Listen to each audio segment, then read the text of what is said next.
life can speak, that it can give us a directive. If we are quiet and do not try to force attitudes upon our inner lives, we will let the inner life release attitudes to us and through us. If we make all our decisions on the outside and force these decisions upon the soul living in the body, we have a sick soul already. It has no chance to become the basis of growth, improvement, peace, happiness, or security.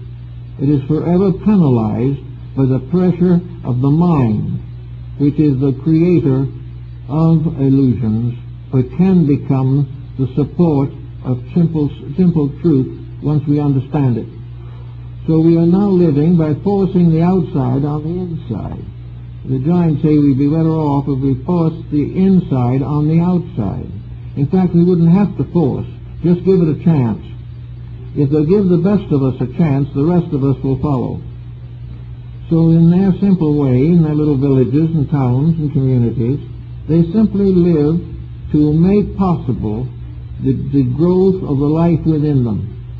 They know that they have lived before. They're perfectly certain of that. They know they have come into this world now to learn something new. Embodiment is a Kavansari, a place of rest for the night, a place for pilgrims to stay, and that we are all pilgrims moving from one body to another along the path of life. That is, we are all on a pilgrimage. We are on a pilgrimage from here to eternity. We are on a pilgrimage from now to then. And that pilgrimage is one of instruction. We are traveling the world of learning. Learning to live. Not all learning out of books, but learning out of the conscience and consciousness within ourselves. Learning what real love is and what it is not. Learning what truth means, even though we may not possess it. We can perhaps be possessed by it. We want to know all these things in their full and proper light. We want to know that all ambitions must ultimately be transmuted into aspirations, or the pains will keep right on. That out of aspiration comes the instinct to grow, the instinct to grow lovingly and wisely. The giant moving through the community performs all kinds of simple services, religious and secular, without thought of reward or without any hesitation over whether it is a member of his own cult or not. He is out simply to know that the only way he can grow is by growing. The only way he can achieve his end is by so living that he can fulfill his end in his own nature. When he realizes this and starts living that way, harmlessness is what follows. Harmlessness is the individual who does not hurt even the most simple and elementary form of life. The refuges that the giants have created for animals, according to Mr. Bissett, one of the historians of the subject, has a room in it to take care of old, tired, and worn-out insects.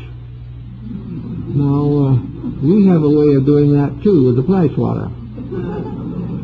Well, we're not saying that we want to do that, but the idea is simply an extension of our responsibilities to each other. All things that live have a meaning of some kind. We may not understand it, and for our purposes and in our way it may be an impediment to us. But everything that lives, lives for a reason. And everything that we do is for a reason. And while we may not be put into an old age home for insects, we still have to build an understanding and a sympathy for life. And today there is no real sympathy for life. But the condition of the stock exchange shows that we're not very tender about each other. And that's only one aspect. Another aspect is the slaughterhouse for animals. They are both creations of profit. They have no consideration for humanity as such. Everything is in terms of dollars and nonsense. And we all become part of it. We die of misery when the stocks go down. We are elated when they go up a little. When actually it is all part of a strange world of unrealities that is more difficult to rationalize than Alice in Wonderland. Actually, we are here primarily for one purpose only, and that is to release the God in us, that it may become part of the God in the world, that it will become part of the God in all other faiths and in all other human beings, and that the time will come when the love of God will have victory over the hatreds of men. There is no other way. We are thinking now of all kinds of ways to train it, and all kinds of ways of solution. We have another election coming up, but to the dying people, we've got to find whatever it is that is according to the laws of heaven. We've got to rule each other and ourselves by universal law, and not by the little statutes that men put in books. Sometimes maybe their statutes are pretty good. We'll learn that too. But for the most part, we're trying to solve the problem of the outside from the outside, and it cannot be done. It will get worse. The computers will get bigger. Everything will become more and more complicated, because the individual is not thinking in a loving way of the needs of the rest of humanity, or the needs of the sentient world to which he belongs. He doesn't realize that there is a one-life pattern behind everything. There is only one life, and it must be protected. And those who attack or assail that one life in any of its forms bring down upon themselves a karmic reaction. The purpose of life is fulfillment. Even if it's the life of an insect, there is something to fulfill. These little creatures were not built for the fun of it, or just simply accidents along the way. The more we study them, the more we realize that the infinite detail, wonders, unbelievable complexities in the ordinary housefly. We do not know what to do about these things, and we probably won't for a while. But we can remember just this one point, that there is something behind form that is more important than form. And if we will gradually change the human pattern, the rest of nature will adjust very easily to the constructiveness in humanity. For man is the steward of nature in this particular world in which we live. And this world is one of great wonder. I remember Thompson Seton used to tell me about the proofs that he had in various ways that to animals, human beings are gods. Just as man in this mysterious way turns to the invisible God for strength and succor, so the animal in its emergency nearly always turns to the human being. Man is the god of the beast. He is the thing that the animal world must turn to in an emergency. And when he turns to it now, of course, it's open season on hunting, and that's the end of the animal. These things have to change. When we destroy life just for sport, then there's something wrong with us. There's something that isn't coming through. And the thing that isn't coming through is the divine life that so loved the world that it created these animals and turned them over to our tender mercy. And our mercy is not tender. Therefore, we are still faced with the problem of finding out why these creatures exist. What is their purpose? What is it that makes it necessary for nature to produce this infinite complexity of life? Well, the answer is that the life behind all things is infinitely complex and is eternally manifesting through the evolving individualities that it sends forth from itself. Every one of these forms of life is a quality of the infinite itself. Every one of these forms has to exist as an archetype in nature, or it cannot manifest. Man did not create them. The idea that man created all these other kingdoms is not factual. The fact is, man has created very little except trouble, and it's time for him to stop this if he wants to get along better.